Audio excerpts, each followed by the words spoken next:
তোমাদেরকে মিষ্টি বানিয়ে দেখাবো। তো এই আঙুর ফল দিয়ে কীভাবে মিষ্টিটা বানাচ্ছি আর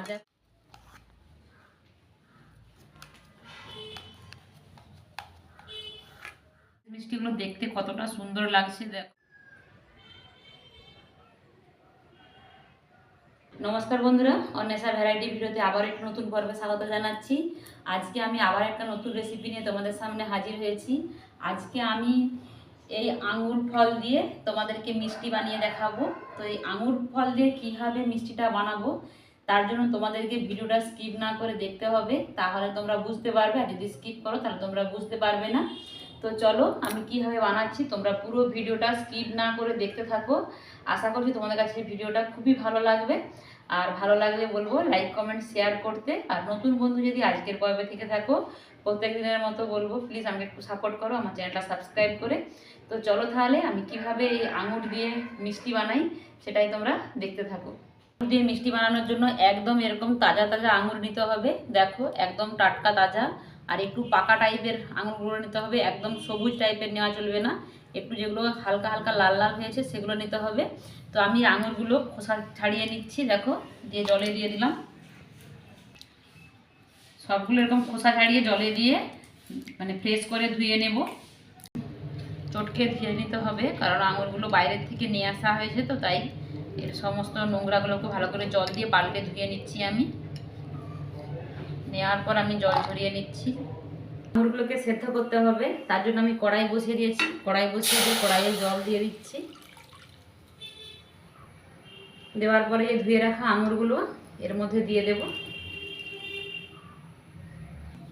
এবার ঢাকনা দিয়ে ঢেকে দেব, আঙুরটাকে একটু সেদ্ধ করে নেব। এবার আমি আঙুরের ঢাকনাটা খুলে দিচ্ছি। আর দেখো আঙুরের কালারটার পরিবর্তন এসেছে। এই অবস্থায় আমি আঙুরগুলোকে নামিয়ে নেব। নামিয়ে নিয়ে যে মিক্সিংগুলি আমি দিয়ে দিচ্ছি। আঙুরগুলো দেখো একদম খুব নরম করে সিদ্ধ করি না, তো সিদ্ধ হয়ে গেছে দেখে বুঝতে পারছো। তো এই অবস্থা আমি ফ্রিজের ঠান্ডা জল দিয়ে দিচ্ছি। আর তোমরা নর্মাল জলও দিতে পারো। ফ্রিজের ঠান্ডা জল দেওয়ার কারণ তাড়াতাড়ি এই আঙুরটা ঠান্ডা হয়ে যাবে, এই জন্য। তো এদিকে এটা ঠান্ডা হতে থাক। আঙুরটা ঠান্ডা করতে দিয়েছি। আর এই মিষ্টিটা বানানোর জন্য কিছু আমার বাদাম ব্যবহার করব। এই যে গোটা 5 মানে কাজু বাদাম নিয়েছি, আর চিনে বাদাম নিয়েছি হাফ কাপের মতো। এগুলো একটু আমি শুকনো খোলায় ভেজে নেব। বাদামটা ভাজা হয়ে গেছে। আর এদিকে যে আঙুরগুলো আমি জলে ভিজিয়ে রেখেছিলাম ঠান্ডা হয়ে গেছে। এবার আমি এটা মিক্সার গ্রাইন্ডারে দিয়ে দিচ্ছি। মিক্সার গ্রাইন্ডারে দিয়ে এটাকে মিক্সড করে নেব। এইবার যে বাদামগুলো ভেজে ঢেলে রেখেছিলাম সেই বাদামগুলো এই আঙুরের সঙ্গে দিয়ে পেস্ট করে নেব। যদি অন্য আরও কিছু ড্রাই ফ্রুটস দিতে চাও দিতে পারো, কোনো অসুবিধা নেই। আমি এই দুটোই দিলাম। আঙুরটা একেবারে মিহি পেস্ট করে নিয়েছি। দেখো এটাকে একটা আমি ঢেলে নিচ্ছি মিক্সিং বলে, দেখো। আর পেস্টটা কত সুন্দর উঠেছে। আর বাদামটা দেওয়ার জন্য একটা সুন্দর স্মেল উঠেছে। গ্যাসে কড়াই বসিয়ে দিয়েছি। কড়াই বসিয়ে দিয়ে 1 চামচের মতো ঘি দিয়ে দিলাম। ঘি দেওয়ার পর 3 থেকে 4 টেবিল চামচের মতো আমি সুজি ওই ঘিয়ের মধ্যে দিয়ে দিচ্ছি। দিয়ে এই সুজিটাকে একদম লাল লাল করে ভেজে নেব। হালকা বাদামি কালারের হয়েছে, কিন্তু আমি আরও একদম গোল্ডেন কালারের করে এটাকে নেড়ে নেব। একদম দেখো লাল লাল করে ভাজা হয়ে গেছে। 1 বাটি মতো গরুর দুধ আগে থেকে জাল করে ঠান্ডা করে রেখেছিলাম, অল্প অল্প করে এই সুজির মধ্যে দিয়ে দিচ্ছি। সুজিটাকে দুধের সঙ্গে ভালো করে মিশিয়ে নিয়েছি। মিশিয়ে নেওয়ার পর এই আঙুরের যে পেস্টটা করে রেখেছিলাম ওই পেস্টটাও এর মধ্যে দিয়ে দিচ্ছি। এবার 150 গ্রামের মতো চিনি দিয়ে দিচ্ছি।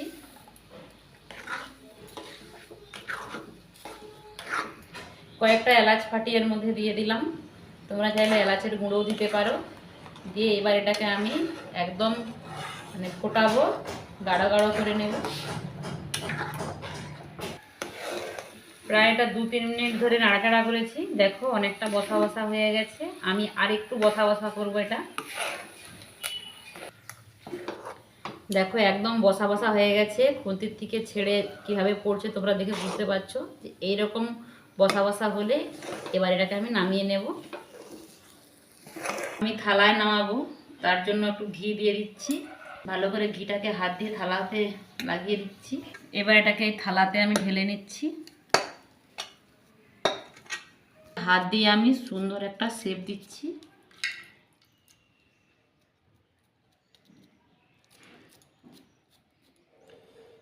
এটাকে আমি হাত দিয়ে একটা সুন্দর সেট করে নিয়েছি। এটাকে এবার আমি ঠান্ডা করে নেব। আমি এমনি নর্মালে রাখবো, 1 ঘন্টা পরেই তোমাদেরকে দেখাবো। তোমরা চাইলে ফ্রিজে রাখতে পারো, ফ্রিজে রাখলে প্রায় 10-15 মিনিট পরে হয়ে যাবে। তো চলো তাহলে আমি 1 ঘন্টা পরে তোমাদের কাছে ফিরে আসছি। আর মিষ্টিটা দেখো কত সুন্দর একদম বসে ক্লিয়ার হয়ে মানে শক্ত হয়ে গেছে। এবার এটাকে আমি পিস করে কেটে নেব।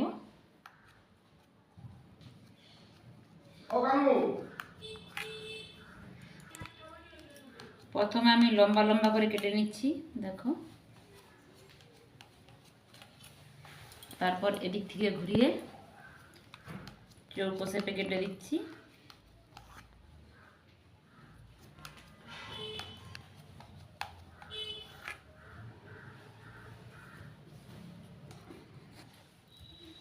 দেখো কত সুন্দর বসে গেছে, আর মিষ্টিগুলো দেখতেও কতটা ভালো লাগছে দেখো।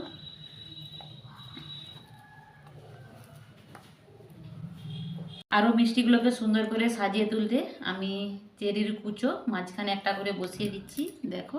আর এগুলো বসানোর জন্য একদম মিষ্টি দোকানের সন্দেশদের মতো লাগছে দেখতে। প্রত্যেকটা মিষ্টিতে আমি মাঝখানে একটা করে বসিয়ে দিচ্ছি। এবার আমি প্লেটে তুলে নিচ্ছি, তুলে একটু সাজিয়ে নিচ্ছি সুন্দর করে। মিষ্টিগুলো প্লেটে আমি সাজিয়ে নিয়েছি, আর সন্দেশ মিষ্টিগুলো দেখতে কতটা সুন্দর লাগছে দেখো তোমরা। আর তোমাদেরকে ভেঙে দেখাচ্ছি ভেতর থেকে যে মিষ্টিটা কতটা সুন্দর, সন্দেশটা মানে বসেছে দেখো। ভেতর থেকেও দেখো কতটা সুন্দর লাগছে। আর এই মিষ্টিটার স্বাদও খুব সুন্দর, যেহেতু একটা আঙুরের কালার সুন্দর, আর তার সাথে বাদাম দেওয়া আছে, চিনি দুধ সব দেওয়া আছে, এর মানে টেস্টও খুবই সুন্দর। বন্ধুরা, আমার এই আঙুরের সন্দেশ রেসিপি মিষ্টিটা তোমাদের কাছে মানে কেমন লেগেছে অবশ্যই জানিও কমেন্ট বক্সে। আর একটা শেয়ার করে দিও বন্ধুদের মাঝে, একদম নতুন ধরনের মিষ্টি রেসিপি। তো চলো আজকে বিদায় নিচ্ছি, সবাই ভালো থেকো, সুস্থ থেকো। দেখা হবে পরবর্তী অন্য কোনো আবার নতুন ভিডিওতে। টাটা।